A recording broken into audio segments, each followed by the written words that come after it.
Hey guys, thanks so much for checking out my show. I really appreciate it. Please click to subscribe. Also, you can listen to my show now on all the networks like Apple and Spotify. I've got a link down in the description below. I'm super passionate about missing people. Obviously, ever since I first covered the Gabby Petito case, I started covering other missing people too. 600,000 people go missing every single year in the United States. Think about that number, 600,000 people. In this episode, I'm breaking down 5 of the most mysterious missing persons investigations happening right now. I'm joined now by Marni Hughes, my News Nation colleague and friend. And Marni and I have been at News Nation since the beginning, and she actually started this missing series on News Nation, which was born out of our coverage together of the Gabby Petito case, and then sort of thinking, well, this case got so much attention. Why do these other cases not get that kind of attention? And then Marni has been doing cases every single week since then, right? Yeah, we have me and our mighty little team have done cases ever since Gabby's horrific ending. And I was talking to my husband, Brian, about Gabby's story recently because it was why we started missing. And the question that we got was, why did Gabby get so much attention? Was it because she was young and blonde and beautiful and vibrant? And yeah, I think that was a lot of it. But also, her story was unique because she was traveling the country. She was blogging about it. So we had video of her. People immediately became captivated by Gabby. But the right question to ask, and many families ask, is okay, but my person is missing, and your world stops when somebody you love goes missing. So Gabby deserved the coverage that she got, and she got a lot of it, and her family got closure. It wasn't how we wanted her story to end, but so many families we have found in covering missing cases are just lost. It's the unknown, it's the mystery. So we have felt very fortunate to be able to give these families a place to turn, a voice, be their advocate. Sometimes I'm just listening to these cases and these families who feel unheard. And so it has been a special connection for these families to try to find their person. And I have been shocked by how many people go missing every year, all walks of life, races, backgrounds, circumstances, just like fall off the face of the earth. Mm. Where do they go? I mean, it is baffling. It is, yeah. And I'm going to put a link to your social media below so people can see. I mean, literally, Marni does a new case every single week. So there's so many. I want to jump into the top 5 though that came to mind for you in terms of the most mysterious. First of all, Chance Englebert. I'm sorry. The longtime missing Wyoming man. He was a cowboy, went missing in 2019 when he was 25 during a trip to visit his family in Nebraska. He'd been arguing with his wife and her family. And after saying he wanted to go back to Wyoming, they got in this fight and he got out of her car, started walking. And he was last seen on this surveillance video walking through Gering, Nebraska. And there's a new development in this case, which I'll ask Marni about in a second, which could possibly be big. But first, I want you to listen to Matt Miller, Chance's best friend and best man, who was actually the last person to talk to him. Listen to this. Well, he said he got in a fight with his in-laws, and he was wanting to come back to Wyoming to his house here in Moorcroft, and needed a ride immediately. That was 4 hours away. There's just no way I could make it. When you spoke to him that night, did he sound intoxicated? No, he sounded upset. He wanted to get the heck out of Nebraska. Chance allegedly called back and said he was walking to Torrington, 35 miles away. This surveillance video is the last confirmed image of Chance appearing to follow a map on his phone. I relive it over and over and over every day. I see the video of him walking down the street on the surveillance cameras, and I replay that every day thinking I'm going to figure out where and why, but nothing's coming yet. Do we have any idea, Marni, what happened to Chance? So Chance's story is really interesting, Brian, because there are a lot of theories about what happened that night. And some of the theories have gotten more and more clear in the years that have followed his disappearance because new evidence, new witness accounts have come forward. And early on, there were a lot of people who believed that Chance's wife, Bailey, and her family had something to do with his disappearance because of that argument on the golf course. that was over a new job that he was going to take. Her family was upset, allegedly, that he wasn't going to be making a lot of money. So there was this, this fight. He wanted to leave town. So you hear from his friend, you hear from his mom, he wanted to get out of town. That's a theory, but that doesn't have a lot of evidence to support it as to his disappearance. I mean, Chance is a young, strong guy. He wanted to leave. He made that very clear. And so he tried to. Police have squashed that theory. Even Chance's mom has tried to squash the theory that Bailey's family had something to do with it. Every time we post this story, the hundreds of comments that we get that Bailey's family had something to do with his disappearance are overwhelming. I will say, in all of the time we've covered this case, we've never been able to substantiate any of that. The more likely theory is, and this is coming more to light lately because of some new, very telling evidence, is that Chance wandered off. There was a really bad storm that night. He then was seen at a convenience store, in the back of the store, having a conversation with someone. The convenience store clerk says, "I saw Chance." Then we have witnesses who more recently have come forward and say they saw a man, or actually they saw two women in the storm screaming for help, saying that they needed help, that someone was hurt. These witnesses then saw a man drive up in a truck with a boat. He was pulling on a trailer behind it. There was some sort of altercation. These young women, described as in their early 20s, were running around in this thunderstorm, screaming for help. They end up getting in the truck and taking off. The reason that piece of information is so critical is that is in the same vicinity as Chance's phone at the time, and that was in the same area where he was. And according to the private investigator that we've talked to, the phone had a catastrophic event. It shut down in that area. So the theory, according to the private investigator, is Chance was likely out there. Something may have happened. There were some train tracks. Did he get hit by a car? Did he get in a fight with somebody? Was he injured? All at the same time that these witnesses described these women being in the area kind of panicked. So that leads you down another theory road. All that said, after years of mystery and years of questions from his family, in the last month, remains have been found about 1 mile to 2 miles from that spot. And they were up on this ridge called Scotts Bluff National Monument, kind of halfway up the ridge. The remains are being tested right now, and they have not been positively identified as Chance's. However, according to police and according to the family and the private investigator, some of Chance's personal belongings were near these remains. So we are led to believe that Chance died. His remains were found on that side of that mountain, on that ridge. We don't know why he was there, if it in fact is him. So it's still a mystery, but I bring up the theories because so many of our missing cases, people think one thing and then we get a little bit more information. Maybe it's a month, maybe it's a year, maybe it's years down the road that send you in a different direction. So right now, Brian, what we're waiting for is the forensics on the remains that were found, confirmation from police they're doing forensics and DNA and dental record testing. Chance's family has not wanted to comment yet on whether the remains are him, but what the private investigator is hoping is that by identifying the remains, potentially finding a cause of death, we will know what happened that night.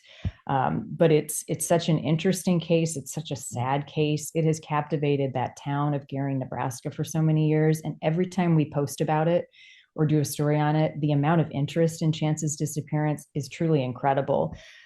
Which is great for his family to get the word out, but even harder when the news comes back as it is. Is it a really remote area? Like, is it strange that they would have just now found, if it is him, this long after they would have just now found him? I think yes, because there have been, for 5-6 years, there have been searches on the ground. There have been searches in the air. Volunteers have searched, the family searched, the PI has searched. So how would they have not have come across this? And the other thing is where they were found. So he could have walked there and been running from something and gone up this ridge. Unlikely. If you look at the terrain, and I'll send you some pictures. I mean, it's a steep climb up this monument. People hike around the area.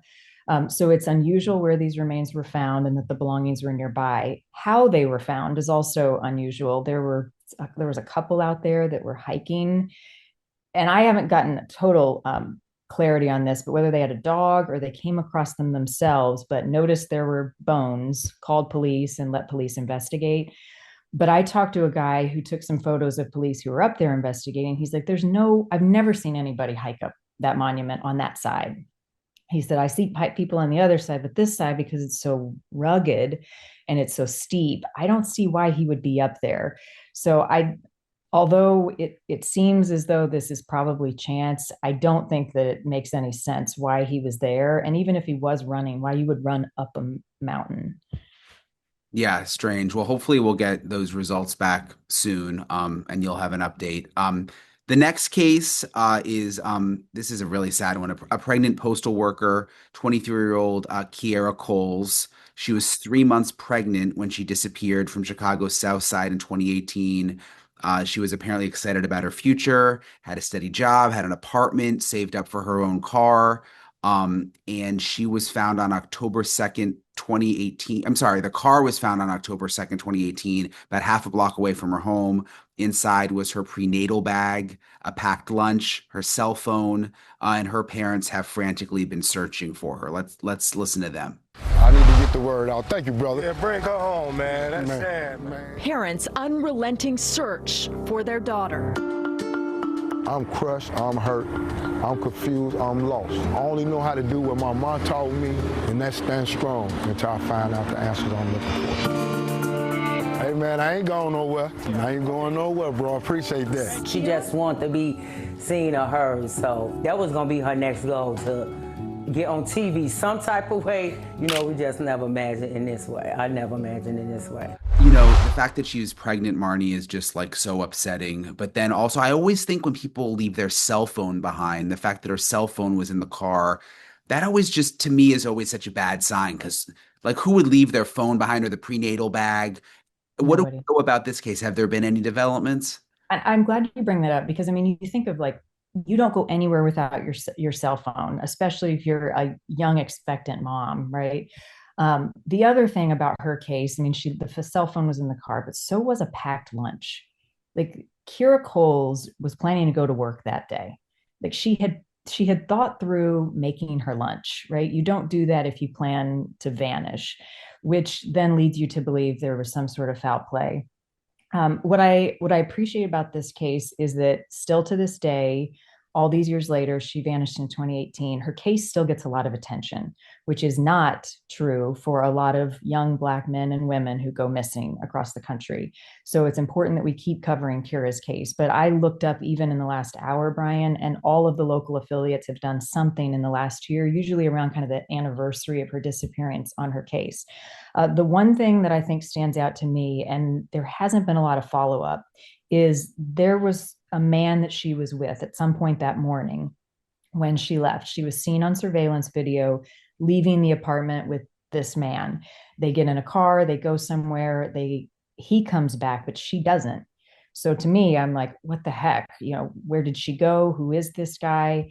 He was named a person of interest. This was his boyfriend, or her boyfriend at the time, but there have been no arrests. And even in the coverage that I've seen, I've never seen him named. Not to say that he did anything, but what does he know? Oftentimes, the last person to see someone, your mind immediately goes there. But who is this guy? Where did he go? What is his alibi?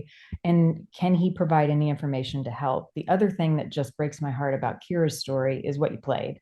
And that's her parents and her dad walking around Chicago, putting flyers out, handing them to strangers, saying, have you seen my daughter? Can you please help me find my daughter? That's true in all of the cases that we cover. But, you know, I said this a little bit ago, you know, for us, our day goes on, something that bad happens and you're able to work through it. Life stops when someone you love goes missing. And I think of Kierra's family all these years later, walking the same routes that she would have on her postal route. And she's just gone. She would be 33 years old now. She was 29 when she vanished. I mean, her child would be starting kindergarten right now. What happened to Kierra? So although I don't have a lot of answers in her case, I do think that it's great that it's still out there, that people are still wanting to talk about it, and especially in the Chicago area. If it triggers some sort of memory that you had, if on October the 2nd you saw something strange and you happen to see Kierra's story on one of the local stations, or you see it on our missing series, and you go, you know what, I've never come forward because I didn't think it was a big deal, but even the smallest piece of evidence could help solve one of these cases. I think that's true in Kierra's case, and whoever that boyfriend was, he needs to come forward and talk and share what he knows. Yeah, it's interesting you don't see the boyfriend in any of the stories. That always seemed a little strange too. You think that they'd be out along with the parents doing interviews and Right. Yeah, no, it's a heartbreaking case. And the other thing about hers, it caught the attention of the Black and Missing Foundation, and Kierra is a young Black woman, and those cases don't get covered a lot, but there's some data that suggests like 40% of people who go missing in the US are people of color, but their cases get pushed under the rug. They don't get prioritized.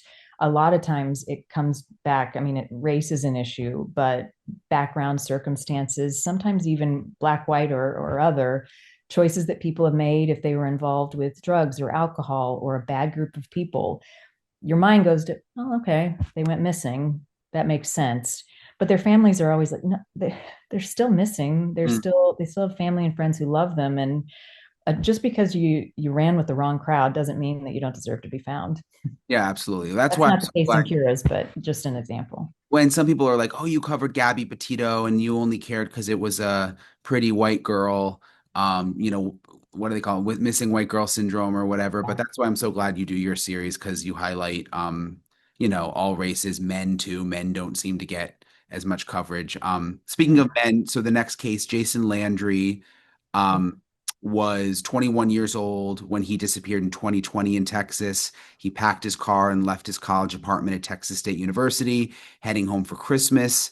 But things took a wrong turn. Jason's car was found on a long gravel road in Luling, Texas. It was wrecked with the keys still in the ignition, which is obviously strange. The headlights were on, but no one has seen Jason since. I want to play what his father told our friend and colleague, Marky Martin, when she did the story. Let's listen to this. So I got here early. It was like 5 in the morning, and there's no one out. There's no police officers looking because the police officer had gone to bed. And are you like, where are the crews? It was very weird because I was expecting to come to, I've been to plenty of crime scenes, and I was expecting police and searchers, and there was no one. The thing as a parent, you visualize your child walking down a dirt road in the middle of nowhere, not knowing anyone, looking for help. And that's the part that hurts. Yeah. So that stays with you. Are there any theories about what happened to Jason? Did you just think that he vanished, the keys in the car, the headlights on? Like, how does that even happen?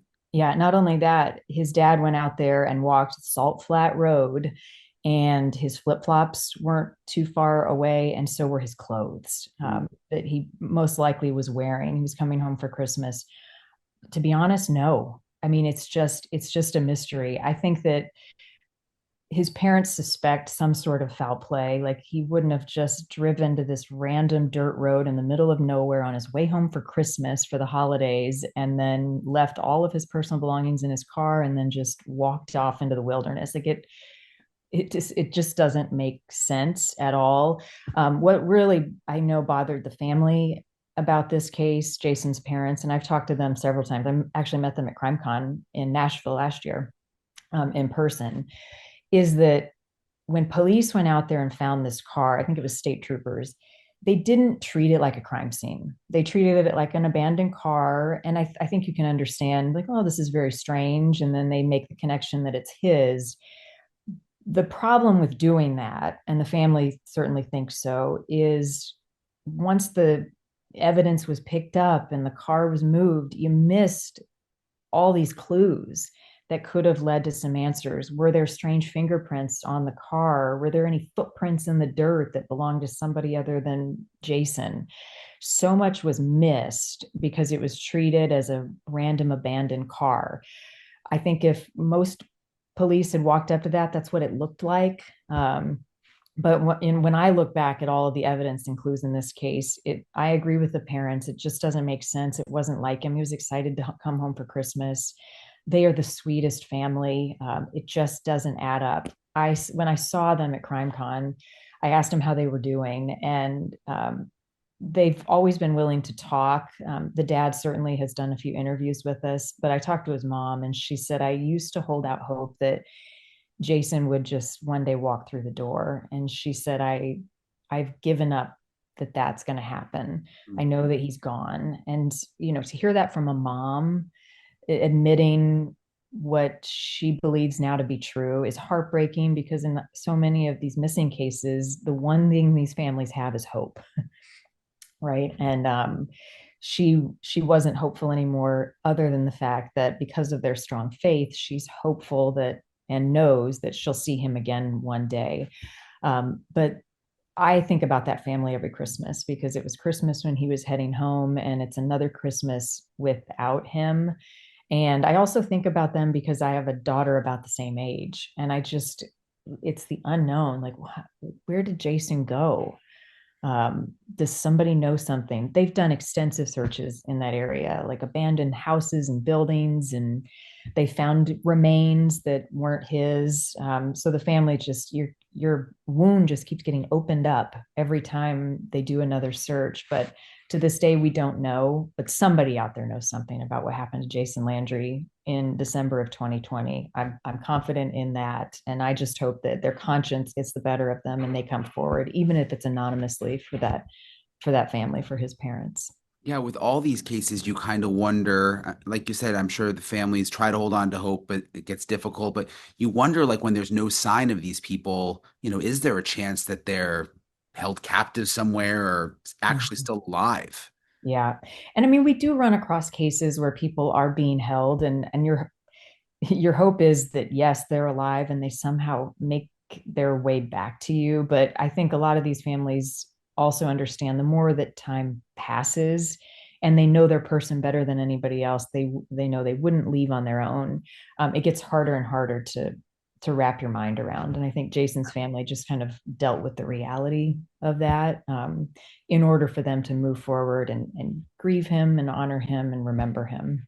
Yeah, so sad. All right, our next one, Allie Lowitzer, 16 years old. This is really disturbing. She vanished after she got off the school bus. This is an older one, April 26, 2010. It was in Spring, Texas. Her mother gave her permission to walk from her school bus stop to her job for the first time. I never saw her daughter again. She loved art. I want to play for you what her mom had to say, and then we can discuss sort of where things stand here and what may have happened. Been 15 years, and I look at her artwork and I'm like, I still have all of this that she left that still exists. Allie is in every single room in my house.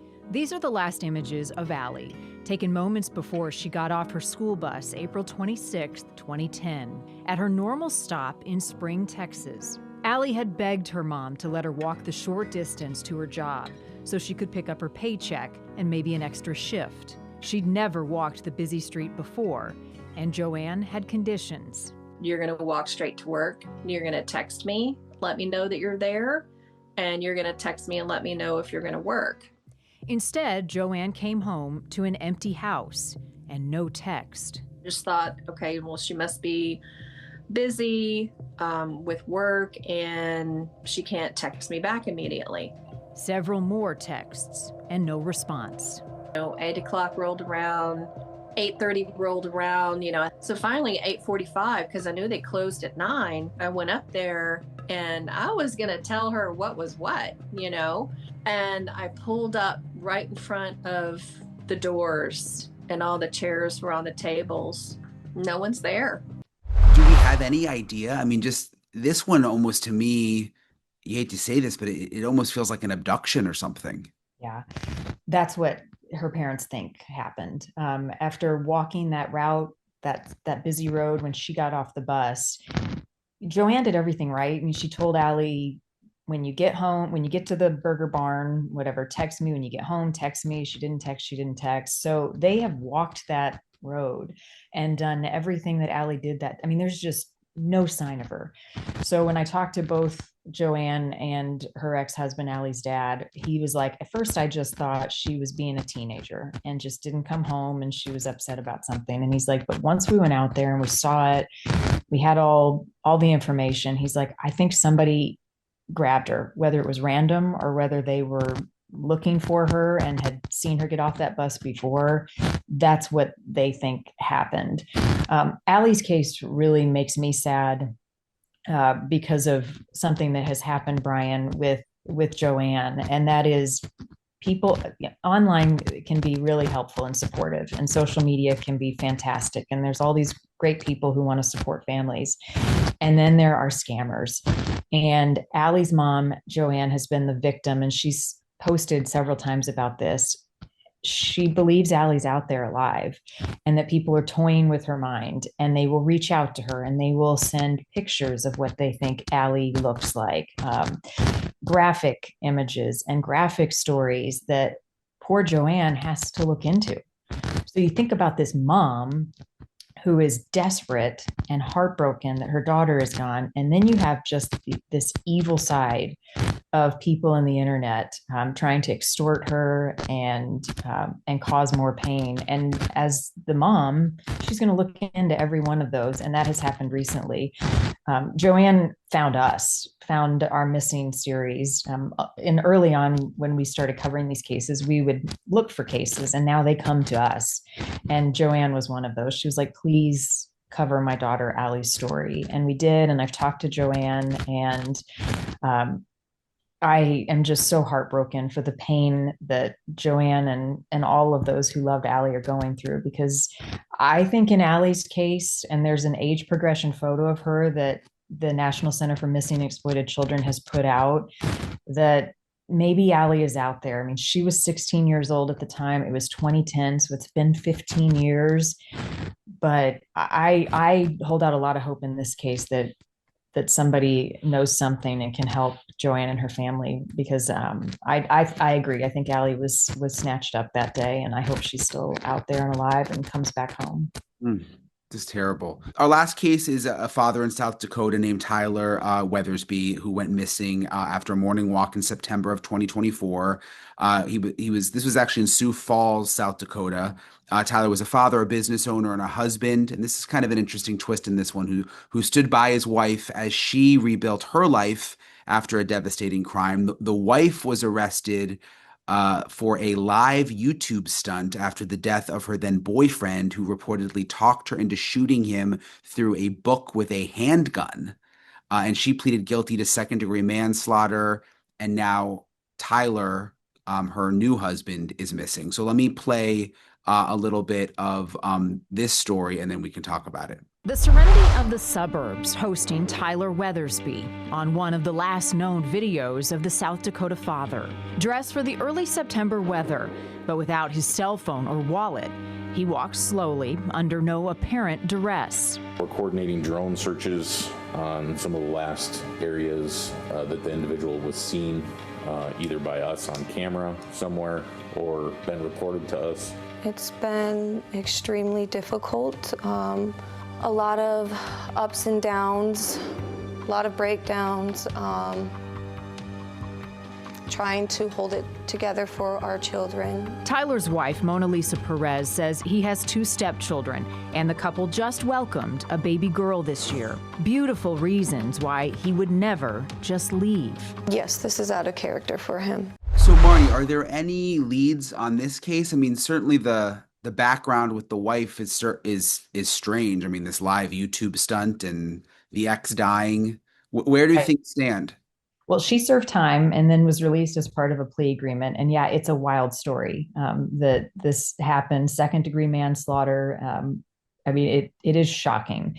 After that all happened, she and Tyler got married. They had started a business together. They were making clothes and selling clothes, kind of like sweatshirt kind of things. It seemed like things were taking off for them as a new couple, new marriage, new child, new business. So it's odd that he just vanished. All we have on his disappearance is this strange surveillance video. And I call it strange because every time that we play it, people talk about how he was walking and his demeanor and the fact, again, here we are with another person who left home without their cell phone. Some say he looks like he's walking in kind of a daze, that he looks confused. Others say they think he looks like he's like sleepwalking, like a zombie. When I look at the video, I think he's just walking. So I don't, our minds can go in weird places, but we have no idea. We talked to his brother and he's just like, this doesn't add up. It doesn't make sense. Why would he leave without his cell phone? Why would he leave? And a year later, we're still wondering where he was. I looked into this in the last 24 hours just to see if there was anything new. And the police still say it's an active investigation. Mona Lisa Perez, the wife, did a pretty recent interview, and I watched the whole thing. I was just curious how she's doing, what she said. She said the FBI is now involved in the case, which I think is always a good thing. Fresh pair of eyes, but there's no new information. A lot of the interview, I thought it was interesting to hear from her, always the person closest to, the person who has gone missing. She's trying to move on and focus on being a mom and focus on helping her kids, and says that she hopes, same as Allie's mom, that one day Tyler walks back through the door. She talked about the criticism about her past and the manslaughter charge and that horrible case, but said she misses Tyler. She doesn't know why he would have left. So she kind of made it seem like he would have left. He left on his own and like, please come back kind of thing. I don't know that his brother felt that way. His brother, when we talked to him, was just like, this just doesn't add up to me. So we're back to that walking in the surveillance video footage of him. And that's the last clue that we have. I wish I had more information on Tyler Weathersby, because every time we have posted the case, we get hundreds of comments about the video and about her past and her story and about him, but it just, everything hits a dead end. It doesn't make any sense. Yeah, the story there with her is strange. The walk is interesting. Well, hopefully people will pay attention to these cases and all the cases that you do, Marni. Again, you can follow Marni on social media. You're covering a lot of missing cases that don't really get a lot of coverage. And I really appreciate you. I'm glad you're my friend, and thank you for coming on. Well, and you have helped us cover a lot of cases, so thank you. And I always say, if people have a missing persons case they don't think is getting enough attention, let us know about it. We'll take a look. Thanks, Marni. Thanks, Brian.